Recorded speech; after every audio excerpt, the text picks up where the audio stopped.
Olá, tudo bom? Eu, Márcio Monteiro, dou início mais uma edição do programa Imóveis em Foco para você de casa que é um apaixonado por esse universo decor. E o programa de hoje está cheio de novidades. Confere aí. Saiba sobre arquitetura biofílica comercial. Confira o momento corporativo Metamóveis. Conheça um pouco da arquitetura do Rio. Saiba sobre transação imobiliária internacional. Veja as tendências do mobiliário. E confira um lindo projeto decorado. Gostou, né? Tudo isso e muito mais a partir de agora comigo, Márcio Monteiro, pela TV Tribuna SBT, para todo o estado.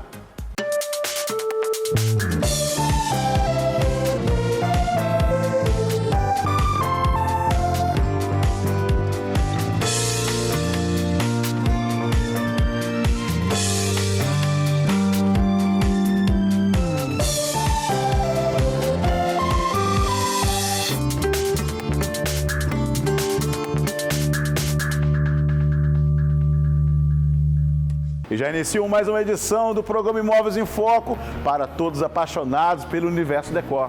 E você de casa, gosta de ambientes comerciais? Exemplo, um bom restaurante? E sentir aquela bela experiência? Você sabia que a arquitetura biofílica tem muito a ver com isso?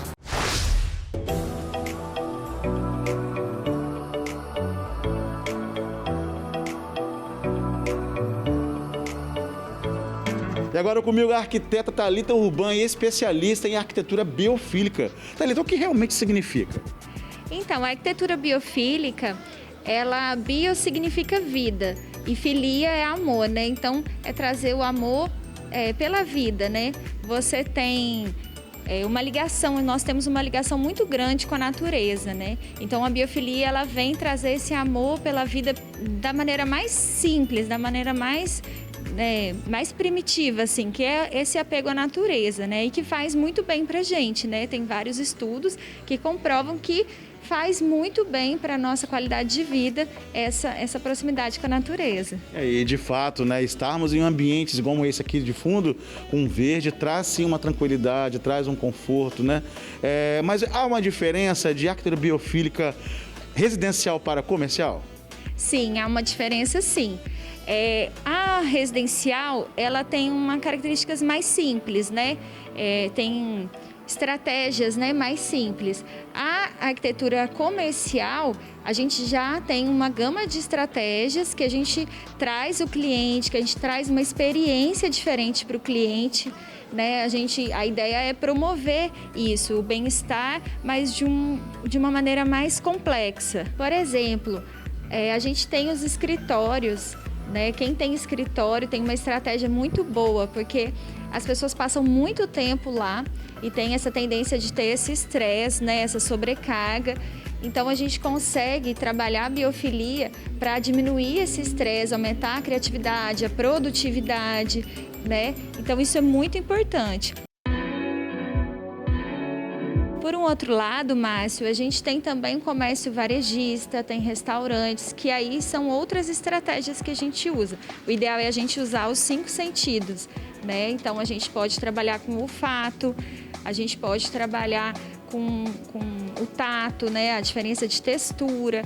Então, a gente deixa isso mais completo para realmente ter uma experiência. Porque hoje em dia, né, a internet está tão atualizada, né? As compras na internet estão tão em alta que a gente precisa trazer, né, o cliente, a gente precisa fazer algo que transforme a compra numa experiência. Então, essa experiência, ela começa antes da compra, durante e às vezes até depois. Então, a gente completa, né, toda essa estratégia de marketing, de venda. Então, a biofilia não é só uma decoração, ela é uma estratégia de venda, de marketing. A arquitetura biofílica tem alguma coisa a ver com o Urban Jungle? Diretamente, não. O Urban Jungle é a ideia da gente transformar a questão da poluição, né?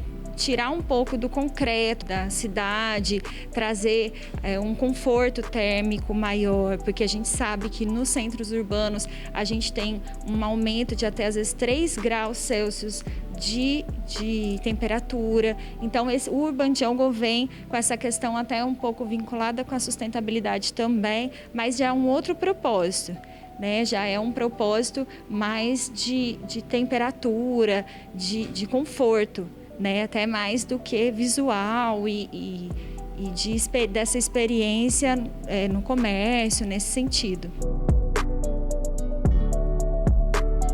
Thalita, então o pessoal de casa que gostou dessa arquitetura biofílica comercial e queiram colocar dentro do seu comércio, qual é a dica que não falha? Olha, a primeira coisa que a gente tem que olhar é a questão da disponibilidade que você vai ter para cuidar, né? A gente tem várias opções no mercado de plantas naturais, permanentes, tem preservadas, tem o musgo que está chegando aí em alta. Então, a gente tem que, primeira coisa que você pode olhar é qual a sua disponibilidade. E dentro do seu gosto, né? Uma bela orquídea, uma zamioculca, que é de fácil cultivo. Aí tem que buscar plantas que vão te satisfazer e te dar o que você precisa, né?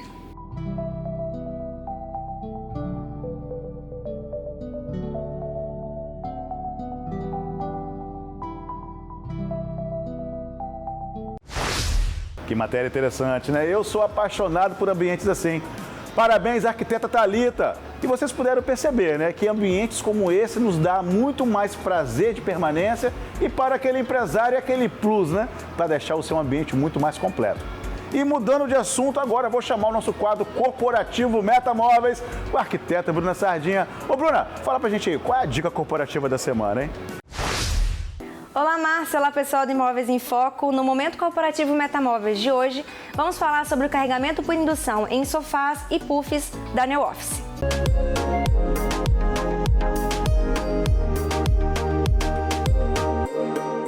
O carregamento por indução é uma nova tecnologia que permite com que você carregue o seu dispositivo eletrônico apenas com um contato, sem a necessidade de fios ou cabos. O ambiente corporativo vem se modificando e avançando gradativamente nos últimos anos. Após o cenário de pandemia, com a criação e utilização de novas tecnologias, o uso de dispositivos eletrônicos ficou ainda mais imprescindível no nosso dia a dia. A New Office, pensando nisso, trouxe uma nova solução para o ambiente corporativo do presente e também do futuro.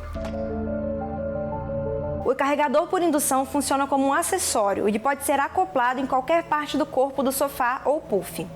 A estética desse dispositivo é sutil e sofisticada, podendo fazer parte da composição de qualquer tipo de ambiente.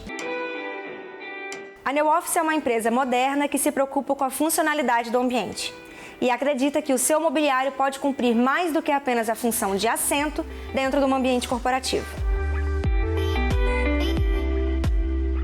E aí, Márcio, o que você achou da dica corporativa de hoje? E você aí de casa, tá gostando de acompanhar o nosso Momento Corporativo Metamóveis? Se você quiser conhecer um pouquinho de nós e também na New Office, é só agendar a sua visita conosco aqui em nosso showroom. Ficamos na Praia da Costa e sempre disponíveis para recebê-los. Até semana que vem!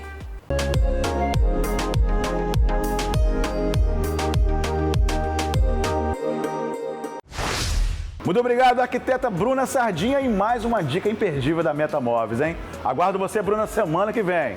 E agora eu vou te dar uma excelente sugestão. Confere aí. Busca um futuro de sucesso para o seu filho.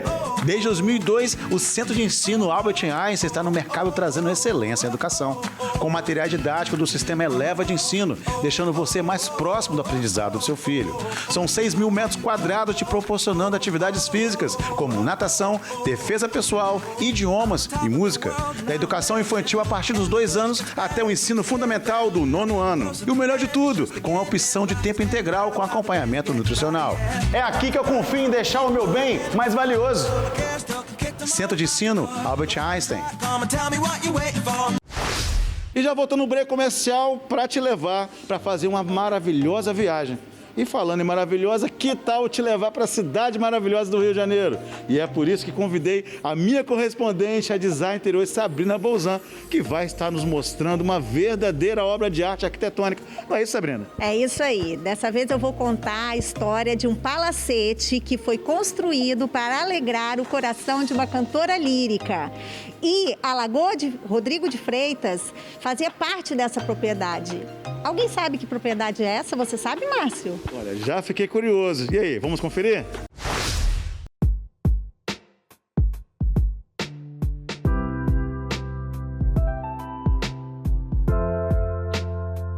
É isso aí, Márcio. Cheguei ao Parque Lage e nós vamos dar uma volta neste lugar que é tão visitado e tão fotografado, mas pouco se fala sobre a arquitetura e a história de amor desse palacete. O Parque Lage foi um antigo engenho de açúcar na época do Brasil colonial. Suas terras se estendiam até as margens da lagoa e, após 1660, passou a pertencer à família Rodrigo de Freitas Melo. Mas em meados do século XIX, o nobre inglês compra parte das terras e contrata o paisagista John Tyndale para projetar um jardim de estilo romântico nos moldes das quintas europeias. Em 1859, parte da fazenda passa a ser propriedade de Antônio Martins Lage. E anos se passam, a chácara vai parar em outras mãos. Um dos proprietários, o empresário Henrique Lage, neto de Antônio, após adquirir a propriedade, resolveu reformar e deixá-la magnífica para sua esposa. Amante das artes, apaixona-se e casa-se com a cantora lírica italiana Gabriela Bensazzoni. Para agradar a artista, manda construir uma réplica perfeita de um palazzo romano e reformula parte do projeto paisagístico. Os caminhos são cercados de palmeiras imperiais que levam à mansão, projetada pelo arquiteto italiano Mário Vodrel. Os jardins frontais são geométricos no estilo francês, gramados e descampados, com chafariz e bancos ao redor. Já os jardins laterais seguem o estilo inglês, que são compostos pela densa vegetação, com diferentes tipos de plantas e flores. A fachada principal tem pórtico saliente, totalmente revestido de cantaria.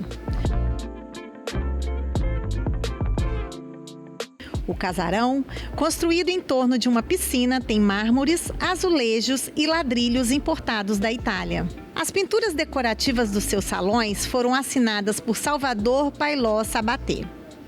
Enquanto o casal viveu por lá, as festas se realizavam ao redor da piscina e a Gabriela encantava seus convidados cantando no terraço da construção. A história é famosa e ficou tão conhecida que este é um dos pontos mais visitados por casais apaixonados. Deste período, ainda encontra-se no Parque Lage algumas ruínas do antigo engenho de açúcar ali existente. Esses valores justificaram o tombamento da área verde das construções arquitetônicas ao seu redor pelo IPHAN, no ano de 1957, como patrimônio paisagístico, ambiental e cultural.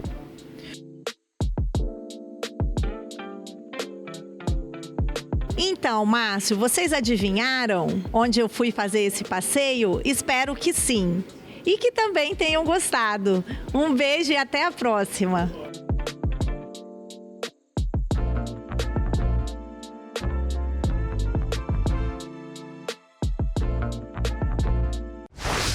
Muito obrigado, minha correspondente em design de interiores, Sabrina Bolzan, trazendo um pedacinho da arquitetura da cidade maravilhosa. Aguardo você aqui, hein, Sabrina, trazendo ainda mais conteúdos arquitetônicos do Rio de Janeiro. E já que saímos do Espírito Santo, vou falar agora sobre transação imobiliária internacional com um corretor de imóveis que reside em Nova York. Confere aí.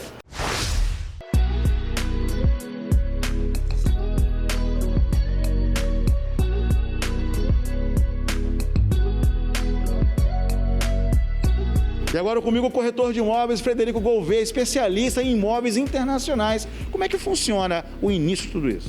Ô Márcio, eu sou de São Paulo originalmente, moro nos Estados Unidos há 27 anos e resido em Nova York e vendo imóveis em Nova York, muito para brasileiros inclusive, de alto padrão. E a primeira coisa que o brasileiro precisa ter em mente para ele comprar um imóvel lá nos Estados Unidos é ter uma conta lá, para que ele possa fazer a transferência via Banco Central, para que ele tenha o dinheiro lá em conta nos Estados Unidos para começar o processo de compra. Frederico, há muita diferença nas transações imobiliárias de imóveis internacionais para os nacionais? Olha, Márcio, muito tange na questão de financiamento. Os estrangeiros têm limitadas opções de financiamento lá, são poucos os bancos que financiam para estrangeiros, ao contrário dos americanos que conseguem financiamentos em qualquer banco, até às vezes 90% do valor do imóvel. Os estrangeiros estão restritos a geralmente 65% a 70% só do valor do imóvel em financiamento, e são alguns poucos bancos que fazem. Então, o cliente estrangeiro que pretende comprar imóveis lá vai ter que desembolsar mais do que o americano. Então isso se aplica quando você tem um visto de turismo, mas quando você já tem um green card? Não faz diferença, porque o que eles estão querendo ver é seu histórico de crédito, histórico de renda dentro dos Estados Unidos, e isso que vai definir se você vai ter maior acesso a financiamentos, independente do seu status imigratório, seja turista, seja green card ou qualquer outro visto. Federico, quais são os estados e bairros nos Estados Unidos que os brasileiros mais procuram e também os mais caros?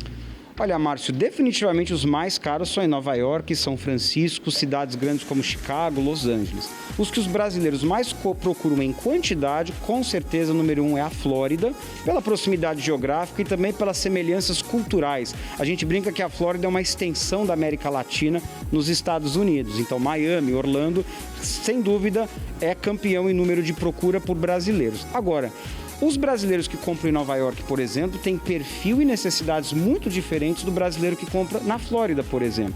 No meu caso, que vendo imóveis mais em Nova York, a gente percebe que tem 3 perfis muito bem definidos de brasileiros.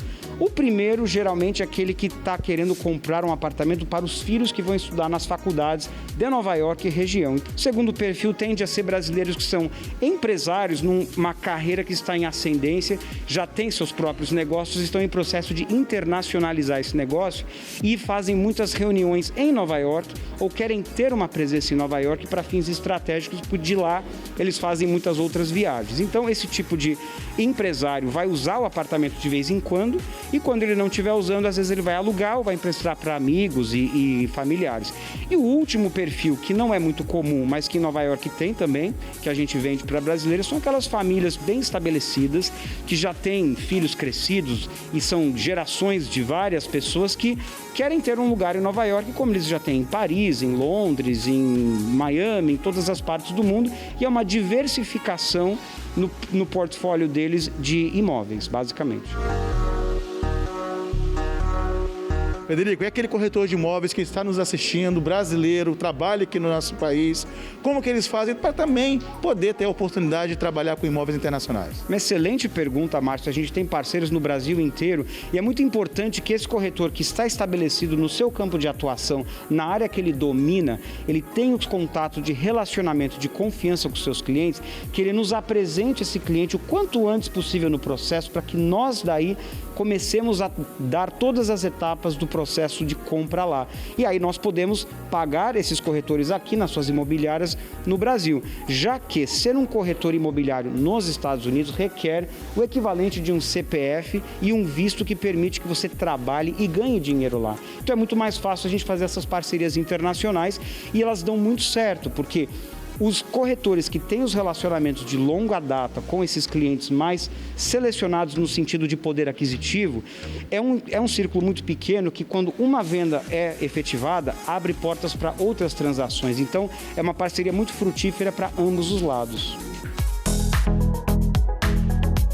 Federico, fala pra gente então qual o conselho que você, há 27 anos, né, morando em Nova York, daria para aquele brasileiro que está querendo se aventurar ou até mesmo buscar uma qualidade de vida que ele tenha fora do país? Márcio, eu diria que a primeira coisa é começar a aprender o inglês. Então, assistam programas em inglês, escutem podcasts em inglês, façam uma imersão na cultura americana, no idioma inglês, se Estados Unidos é o destino que você está interessado, para antes de você chegar lá, você estar dominando o idioma e conseguindo se comunicar. Porque um dos grandes entraves é justamente você não conseguir se comunicar e ser percebido pelos locais como alguém de fora. Isso é o primeiro conselho que eu daria. O segundo conselho é você analisar exatamente onde você está indo, porque uma coisa é a gente ir como turista, outra coisa é você morar lá. E quando você se muda para um país, tem todo um planejamento que inclui não só o imóvel, mas também, se você for casado, as escolas dos filhos, qual vai ser a sua fonte de renda. Então, muitos dos nossos clientes, por exemplo, querem comprar negócios negócios existentes nos Estados Unidos, franquias, por exemplo, para ter uma receita em dólar e não ficar dependendo de uma receita que existe no Brasil, né? Então, todo um planejamento que a gente faz com vários profissionais que a gente indica, não só o corretor de imóveis, porque muitas vezes o próprio imóvel acaba sendo uma das últimas etapas do processo. A pessoa acaba alugando ou acaba ficando em hotel nos primeiros 3, 4 meses ou em casas de amigos. Isso é um outro ponto muito importante. Busque na internet, nas mídias sociais, as pessoas que já são do seu país de origem, da sua cidade de origem e que já estão naquele lugar, para você chegar lá e ter pessoas com quem você possa contar para facilitar a adaptação.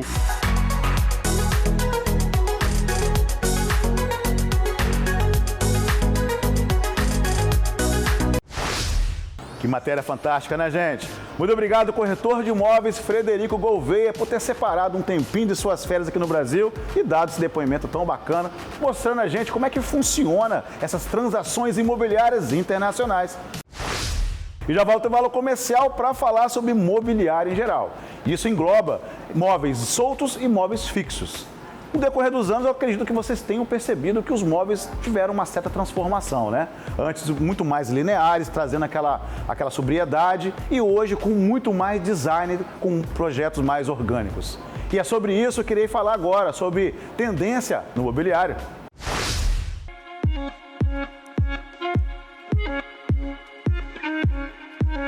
E agora comigo a Design Interiores, Cristina Klein, especializada em imobiliário. Cristina, como é que se iniciou toda essa tendência voltada para o móvel?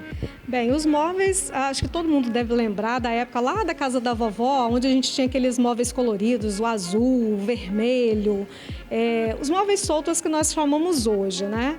E com a evolução da própria marcenaria, da indústria, isso foi desenvolvendo não só a parte do mobiliário, da questão das retas, das curvas, mas também os tipos de acabamentos. Então, hoje a gente tem vários acabamentos. Nós temos acabamentos que a gente pode chamar de UMDF, temos a questão da pintura, que é a laca, e em cima disso daí você escolhe as cores, né? Você pode estar trabalhando isso mais no clean, isso numa proposta mais ousada, né? Então, vai muito do que é a proposta do ambiente e o que o cliente também está precisando naquele local, o que ele deseja naquele momento. Claro que a gente tem que trabalhar um bom senso, né? Isso é fundamental, que nem sempre, às vezes, o desejo do cliente é o que vai ficar bonito, que vai ficar uma forma confortável, agradável, que a pessoa vai ter aquela sensação gostosa dentro do espaço, né? Porque isso é muito importante também, né, Márcio? E com certeza eu adoro quando o cliente fala bem assim, quero cor, vamos ousar. Ele permite, ele nos dá a liberdade para a gente conseguir realmente, de fato, fazer o nosso trabalho, né? Então, com certeza, ousar é permitido sim, claro que dentro de um equilíbrio e dentro da proposta do projeto. Isso também se enquadra a projetos também corporativos? Com certeza, corporativo hoje está super em alta. Hoje eu sou contratada, por exemplo, para fazer projetos corporativos, que ele não tem uma linguagem só para receber o cliente. Eu preciso fazer com que aquele ambiente seja vendável, né? Então, por exemplo, se eu for fazer uma clínica, como que eu vou demonstrar certas coisas dentro daquele espaço para que a cliente se sinta com aquela vontade de fazer um novo serviço, né? Um novo produto. Ô Cristina, e de fato, onde surgem essas tendências? Nós temos alguns lugares, agora um grande potencial é Milão, né? Onde a gente tem a feira, onde nós vamos ter vários produtos, como mobiliário, como questão de iluminação, os próprios acessórios como tapetes, a questão das peças que são utilizadas nos móveis, como fecho-toque, dobradiças. Mas o Brasil ainda, até receber todos esses lançamentos que ocorrem normalmente fora, a gente leva um percurso aí de quase 4, 5 anos. Isso inclui questão de cores, inclui a questão de materiais. Então, é um percurso que realmente, assim, ele é demorado, né? Às vezes para chegar num determinado público, né? É claro que se a gente for falar de um público AA, né, a gente já consegue trazer isso com mais facilidade para dentro de um projeto. Então, qual o conselho que você daria para aquela pessoa que está em casa querendo comprar aqueles lindos móveis para deixar a sua sala mais bonita, ou mesmo o seu quarto, ou até mesmo aquele móvel planejado, ou até de marcenaria? Qual o conselho que você daria para que eles façam um bom projeto e comprem o que realmente precisa?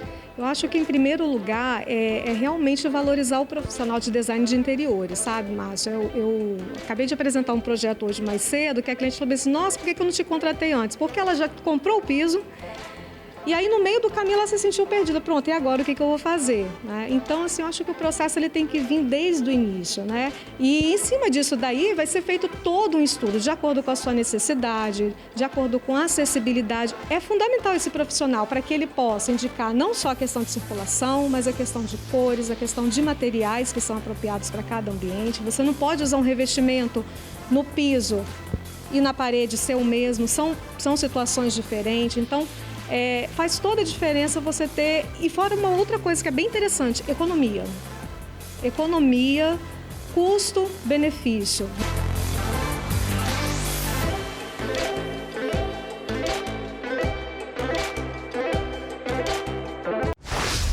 Que matéria interessante, né? E vocês sabiam que a Cristina foi minha primeira entrevistada no meu início de carreira de televisão?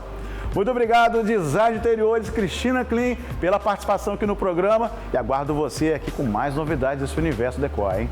E agora vou te mostrar, continuando nesse universo de ousadia e também de tendência, vou te mostrar um belo projeto decorado. Confere aí.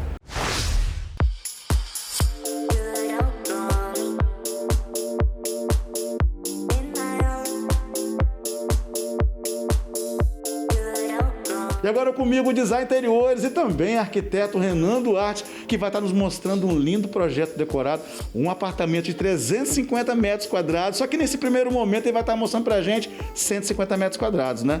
E o mais interessante, gente, que esses clientes, que são um casal que mora nesse apartamento, têm gostos completamente diferentes, né, Renan? Justamente, Márcio. Tudo isso foi levantado lá no início, né? No briefing com os clientes, onde foi levantado fatores primordiais para poder dar direcionamento para começar a elaborar o projeto. Onde a esposa ela tem gosto de ambientes mais coloridos, cores mais vivas, e o marido prefere cores neutras, ambientes mais calmos. Então, o que fizemos para poder resolver isso? Dividimos então o ambiente, os ambientes que atendessem mais a eles, que eles tivessem mais a característica deles, para a gente poder estar trabalhando esses elementos que eles gostam. Mas também a gente tinha que deixar os ambientes que ficassem harmônicos entre si no final. Chegamos logo no início, a gente tem aqui essa porta de entrada toda trabalhada em laca brilhante, que faz todo esse painel no hall de entrada com esse puxador maravilhoso em aço inox, trazendo justamente esse aspecto mais tranquilo, né? Algo mais clean. A gente tem o detalhe das arandelas que dá esse charme no hall de entrada. Partindo aqui do hall, a gente vai para o ambiente dele, que é o escritório, mas é um ambiente que os dois trabalham quando precisam trabalhar em casa, eles usam o mesmo espaço. Então, trabalhamos com a madeira, com piso de madeira para levar esse aconchego, a questão dos revestimentos das poltronas, laca branca brilhante para levar uma leveza e uma iluminação assim fantástica, que eles pudessem realizar o trabalho deles de uma forma mais prazerosa, né? Prazerosa, justamente, e eles precisam de muita iluminação. Então a gente tem iluminação nas bancadas individual, mais a iluminação geral, que fez um efeito muito bacana. Renan, e essa varanda maravilhosa? A varanda, ela foi um ambiente feito exclusivamente para ele. O domingo, né? O domingo é o dia que está a família toda reunida, ele que vai para a varanda, ele que prepara o churrasco, aquela questão de manter aquele convívio com a família, pelo menos no final de semana, né? Da correria do dia a dia.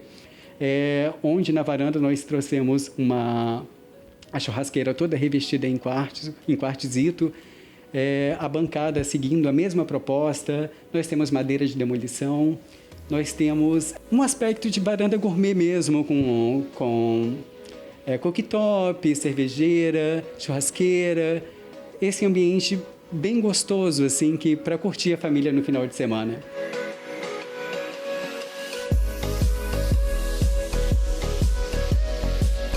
E a área de serviço é um ambiente que ficou neutro entre os dois, que atende a casa toda, mas conseguimos seguir com a mesma pegada do contexto do apartamento todo. Trabalhamos a bancada no granito preto e a marcenaria toda trabalhada em lâmina de madeira, a mesma lâmina de feijão natural que foi utilizado em toda a marcenaria do apartamento, com aquela pegada com um toque de laca preta fosca. Mas o mais importante nessas áreas úmidas foram essas portas com entradas e saídas de ventilação, precavendo aquela situação de mofos que acontecem em ambientes que são totalmente úmidos, né? Então aqui, por ser um espaço muito grande, tem muita roupa para ser lavada, aquelas coisas todas, a gente já precaveu essa situação de ter esse detalhe nas portas para tentar minimizar o máximo possível de acúmulo de mofo, essas coisas todas. E essa cozinha, Renan? Que cozinha espetacular! É dos sonhos, né? Essa cozinha foi feita exatamente para a esposa, que é uma pessoa que admira muito a gastronomia, e ela falou, a cozinha é minha, cozinha, sala de almoço é minha, então vai ser eu que decido. E a questão foi como que a gente ia trabalhar cor na cozinha de uma forma para não errar, na verdade. E a gente trouxe, então, as bancadas nessa pedra de quartzo laranja, bem vibrante, que é assim, é o que mais chama atenção em tudo aqui, é a cozinha.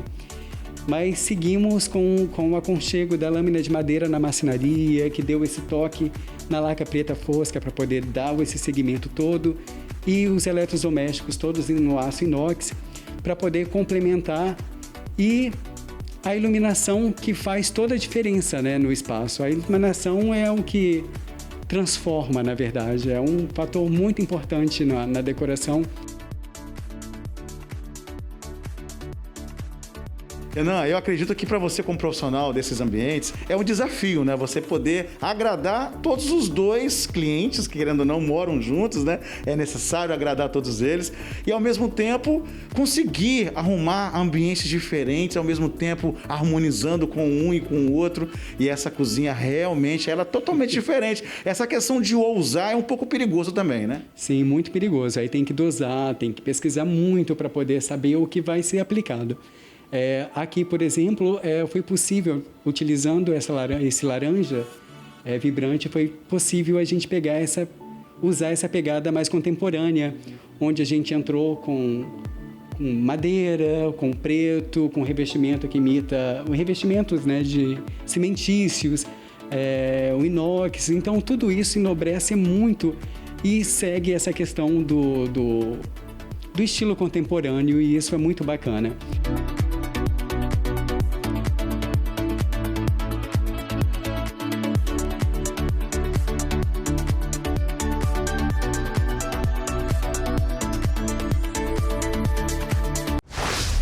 Projeto lindo, né, gente? Muito obrigado e parabéns, meu amigo arquiteto Renan Duarte, por ter nos mostrado esse lindo projeto executado e bem ousado, hein? E também trazendo um pouco do seu conhecimento aqui para o programa Imóveis em Foco. Aguardo você em novas edições, hein, Renan? E você de casa, gostou do programa de hoje? Infelizmente chegamos ao final dessa edição, mas você já sabe do nosso compromisso, todo sábado, 9 horas da manhã, no domingo às 10 e na segunda em novo horário, 1h45 da tarde. E também vocês podem nos seguir nas redes sociais, @Imóveis em Foco no Instagram e também lá no Tribuna Online, acessar e assistir todas as edições. Tá muito legal lá, hein? Inclusive da semana passada já está disponível. E você já sabe do nosso compromisso, então não perca na semana que vem comigo, Márcio Monteiro, pela TV Tribuna SBT. Até lá, aguardo vocês!